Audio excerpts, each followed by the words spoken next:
Test 4. You will hear a number of different recordings, and you will have to answer questions on what you hear. There will be time for you to read the instructions and questions, and you will have a chance to check your work. All the recordings will be played once only. The test is in 4 sections. At the end of the test, you will be given 10 minutes to transfer your answers to an answer sheet. Now turn to Section 1.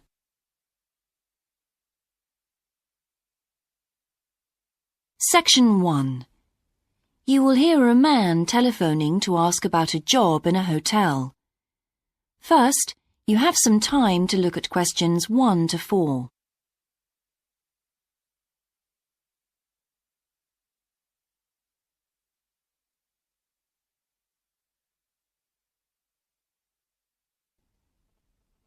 Now we shall begin. You should answer the questions as you listen, because you will not hear the recording a second time. Listen carefully and answer questions 1 to 4. Hello, West Bay Hotel. Can I help you? Oh, good morning. I'm ringing about your advertisement in the Evening Gazette. Is that the one for temporary staff? That's right. Yes, I'm afraid the person who's dealing with that isn't in today, but I can give you the main details if you like. Yes, please. Could you tell me what kind of staff you're looking for? We're looking for waiters at the moment. There was one post for a cook, but that's already been taken. Oh, right. What are the hours of work? There are 2 different shifts.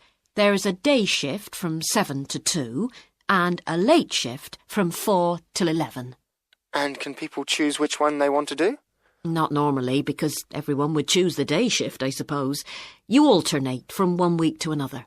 OK, I'm just writing all this down. What about time off? You get 1 day off, and I think you can negotiate which one you want. It's more or less up to you, but it has to be the same one every week. Do you know what the rates of pay are? Yes, I've got them here. You get £5.50 an hour, and that includes a break. Do I have to go home to eat, or...? You don't have to. You can get a meal in the hotel if you want to, and there's no charge for it, so you might as well. Oh, good. Yes, so let's see. I get £231 a week. You'd also get tips. Our guests tend to be quite generous. Before you hear the rest of the conversation, you have some time to look at questions 5 to 10.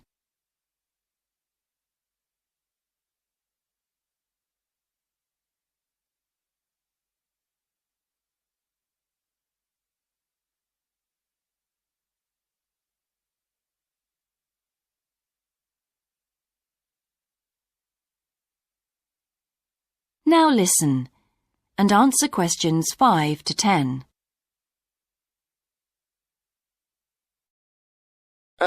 Is there a uniform? What about clothes? Yes, I forgot to mention that. You need to wear a white shirt, just a plain one, and dark trousers. You know, not green or anything like that. And we don't supply those. That's okay, I've got trousers. I just have to buy a couple of shirts. What about anything else? Do I need a waistcoat or anything? You have to wear a jacket, but the hotel lends you that. I see. One last thing. I don't know what the starting date is. Just a minute. I think it's sometime around the end of June. Yes, the 28th, in time for the summer. That's great. I'm available from the 10th. Oh, good. Well, if you can call again, you need to speak to the service manager.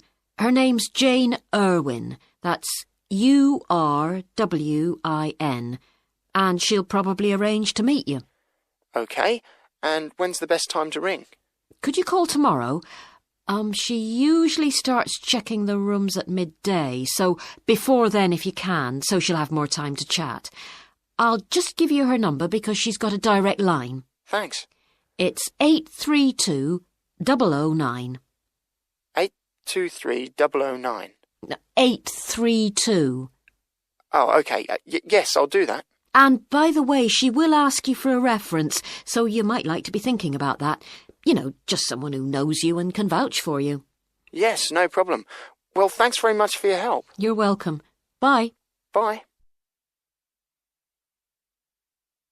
That is the end of section 1. You now have half a minute to check your answers.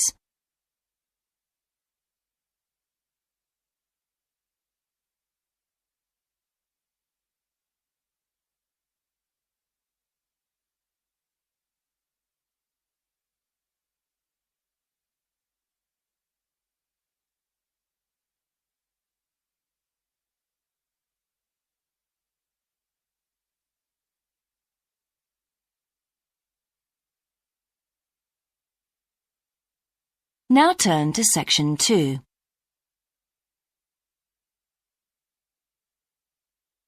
Section 2.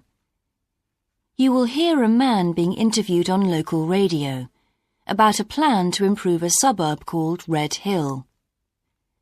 First, you have some time to look at questions 11 to 13.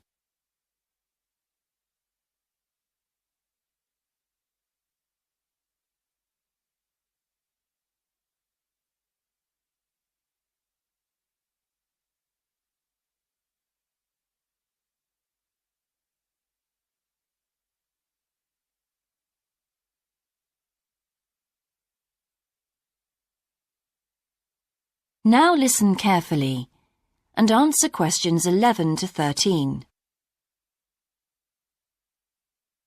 Good morning and welcome again to your city today. With me today is Graham Campbell, a councillor from the City Council. He'll be telling us about the plan to improve the fast-growing suburb of Red Hill. Good morning, Graham, and welcome to the show. Good morning, Carol. Now, Graham, I understand that there has been a lot of community consultation for the new plan. Yes, we've tried to address some of the concerns that local groups told us about. People we've heard from are mainly worried about traffic in the area, and in particular the increasing speed of cars near schools. They feel that it's only a matter of time before there's an accident as a lot of children walk to the school.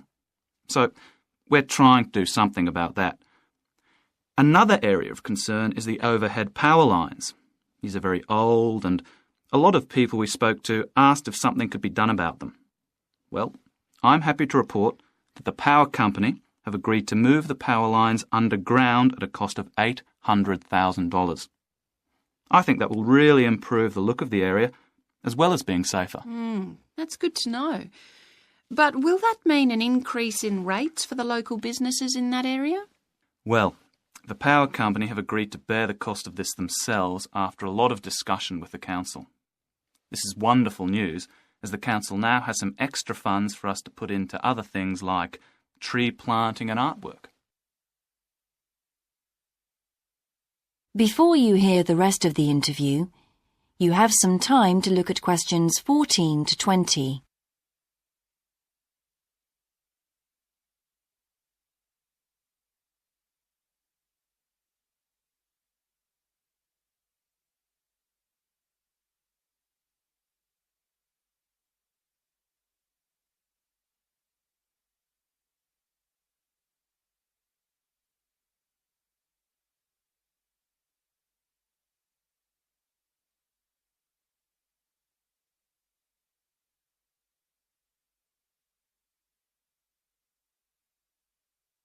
Now listen and answer questions 14 to 20. Now, we've also put together a map which we've sent out to all the residents in the area. And on the map we've marked the proposed changes. Firstly, we'll plant mature pine trees to provide shelter and shade just to the right of the supermarket in Days Road. In order to address the traffic problems, the pavements on the corner of Carberry and Thomas Street will be widened. This will help to reduce the speed of vehicles entering Thomas Street. We think it's very important to separate the local residential streets from the main road, so the roadway at the entrance to Thomas Street from Days Road will be painted red. This should mark it more clearly and act as a signal for traffic to slow down. One way of making sure that the pedestrians are safe is to increase signage at the intersections. A Keep Clear sign will be erected at the junction of Evelyn Street and Hill Street to enable traffic to exit at all times. Something we're planning to do to help control the flow of traffic in the area is to install traffic lights halfway down Hill Street where it crosses Days Road. Now, we haven't only thought about the cars and traffic, of course. There's also something for the children. We're going to get school children in the area to research a local story, the life of a local sports hero, perhaps. And an artist will incorporate that story into paintings on the wall of a building on the other side of Hill Street from the supermarket. And finally, we've agreed to build a new children's playground, which will be at the other end of Hill Street, close to the intersection with Carberry Street. Wonderful. Now, what's the next stage? Well, the final plan... That is the end of section 2. You now have half a minute to check your answers.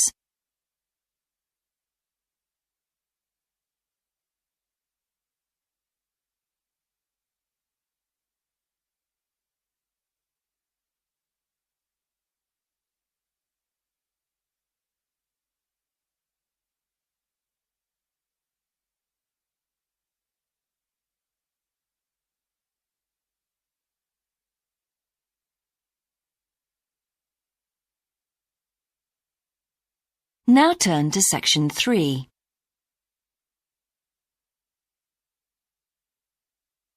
Section 3. You will hear two students called Dan and Jeannie discussing their studies at university. First, you have some time to look at questions 21 to 26.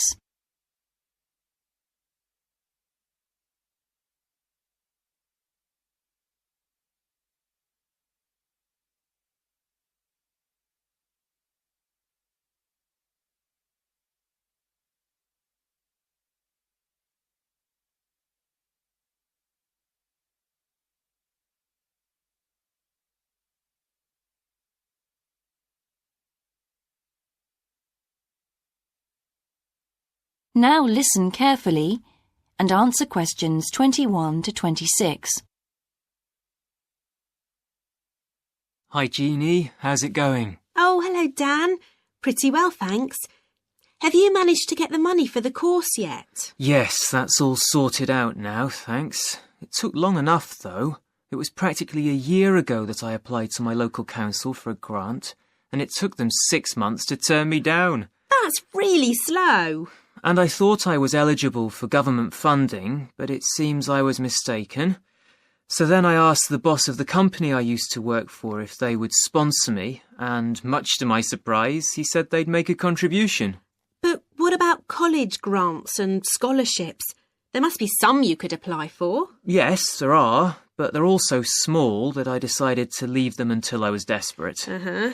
And in fact, I didn't need to apply. My parents had been saying that as I already had a job, I ought to support myself through college.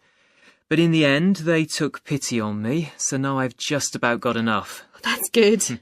So now I can put a bit of effort into meeting people. Haven't had time so far. Any suggestions? What about joining some college clubs? Oh, right. You joined several, didn't you? Yes, I'm in the drama club.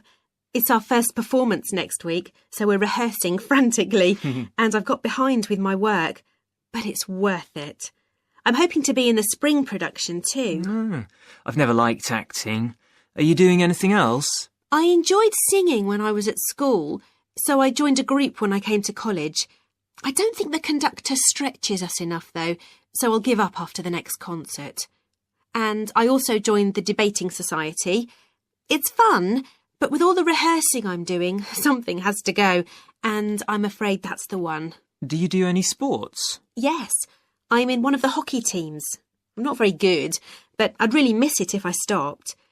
I decided to try tennis when I came to college, and I'm finding it pretty tough going. I'm simply not fit enough. Nor me. I think I'll give that a miss. I'm hoping it'll help me to build up my stamina, but it'll probably be a long haul. Good luck. Thanks. How are you finding the course? I wish we had more seminars. What? I'd have thought we had more than enough already. All those people saying clever things that I could never think of. It's quite interesting, but I wonder if I'm clever enough to be doing this course. I find it helpful to listen to the other people. I like the way we're exploring the subject and working towards getting insight into it. How do you get on with your tutor? I don't think I'm on the same wavelength as mine, so I feel I'm not getting anything out of the tutorials. It would be more productive to read a book instead. Oh, mine's very demanding. She gives me lots of feedback and advice, so I've got much better at writing essays. And she's helping me plan my revision for the end-of-year exams. Do tell me, I always struggle with revision. Before you hear the rest of the discussion, you have some time to look at questions 27 to 30.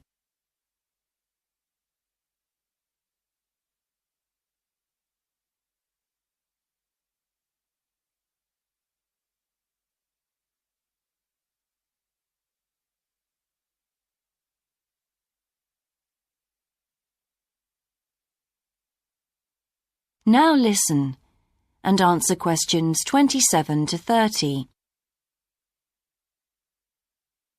Well, the first thing is to find out exactly what's required in the exams. Would it help to get hold of some past papers? Yes, they'll help to make it clear. Right, I'll do that. Then what? Then you can sort out your revision priorities based on what's most likely to come up. I put these on a card and read them through regularly. But that isn't enough in itself.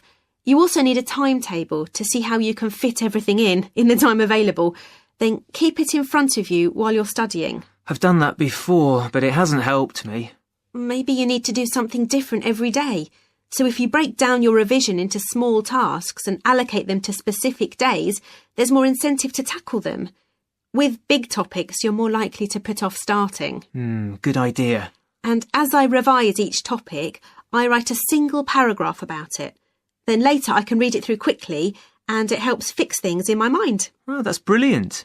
I also write answers to questions for the exam practice. It's hard to make myself do it though. Well, I'll try. Thanks a lot, Jeannie. That's a great help. No problem. See you around. Bye. That is the end of section 3. You now have half a minute to check your answers.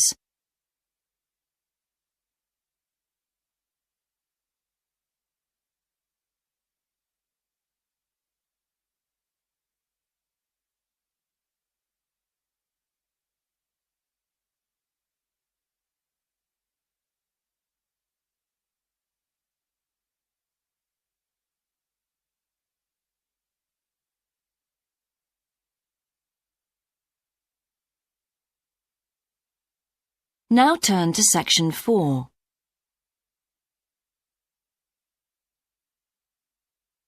Section 4. You will hear a lecturer giving a talk about Australian rock art to a group of archaeology students. First, you have some time to look at questions 31 to 40.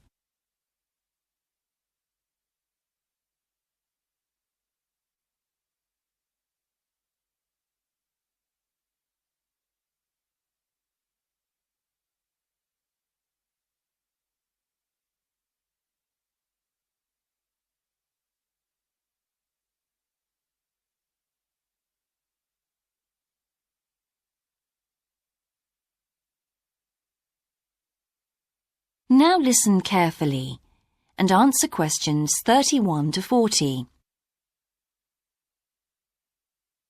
Good morning, everyone. I've been invited to talk about my research project into Australian Aboriginal rock paintings. The Australian Aborigines have recorded both real and symbolic images of their time on rock walls for many thousands of years. Throughout the long history of this tradition, new images have appeared and new painting styles have developed. And these characteristics can be used to categorise the different artistic styles. Among these are what we call the dynamic, yam, and modern styles of painting. One of the most significant characteristics of the different styles is the way that humans are depicted in the paintings. The more recent paintings show people in static poses, but the first human images to dominate rock art paintings over 8,000 years ago were full of movement. These paintings showed people hunting and cooking food, and so they were given the name dynamic to reflect this energy. It's quite amazing considering they were painted in such a simple stick-like form. In the Yam period, there was a movement away from stick figures to a more naturalistic shape. However, they didn't go as far as the modern style, which is known as X-ray because it actually makes a feature of the internal skeleton as well as the organs of animals and humans. The Yam style of painting got its name from the fact that it featured much curvier figures that actually resemble the vegetable called a yam, which is similar to a sweet potato. The modern paintings are interesting because they include paintings at the time of the first contact with European settlers. Aborigines managed to convey the idea of the settlers' clothing by simply painting the Europeans without any hands, indicating the habit of standing with their hands in their pockets. Size is another characteristic. The more recent images tend to be life-size or even larger, but the dynamic figures are painted in miniature. Aboriginal rock art also records the environmental changes that occurred over thousands of years. For example, we know from the dynamic paintings that over 8,000 years ago, Aborigines would have rarely eaten fish, and sea levels were much lower at this time. In fact, fish didn't start to appear in paintings until the Yam period, along with shells and other marine images. The paintings of the Yam tradition also suggest that, during this time, the Aborigines moved away from animals as their main food source and began including vegetables in their diet, as these feature prominently. Freshwater creatures didn't appear in the paintings until the modern period from 4,000 years ago.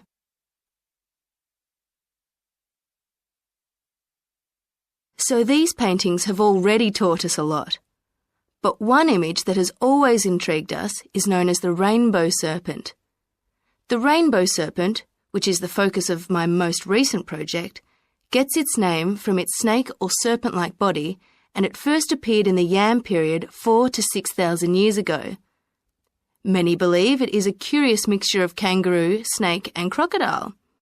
But we decided to study the rainbow serpent paintings to see if we could locate the animal that the very first painters based their image on. The Yam period coincided with the end of the last ice age. This brought about tremendous change in the environment, with the sea levels rising and creeping steadily inland. This flooded many familiar land features and also caused a great deal of disruption to traditional patterns of life, hunting in particular. New shores were formed and totally different creatures would have washed up onto the shores. We studied 107 paintings of the rainbow serpent and found that the one creature that matches it most closely was the ribboned pipefish, which is a type of seahorse. This sea creature would have been a totally unfamiliar sight in the inland regions where the image is found, and it may have been the inspiration behind the early paintings. So, at the end of the Ice Age, there would have been enormous changes in animal and plant life. It's not surprising, then, that the Aborigines linked this abundance to the new creatures they witnessed. Even today, Aborigines see the rainbow serpent as a symbol of creation, which is understandable given the increase in vegetation and the new life forms that featured when the image first appeared. That is the end of section 4. You now have half a minute to check your answers.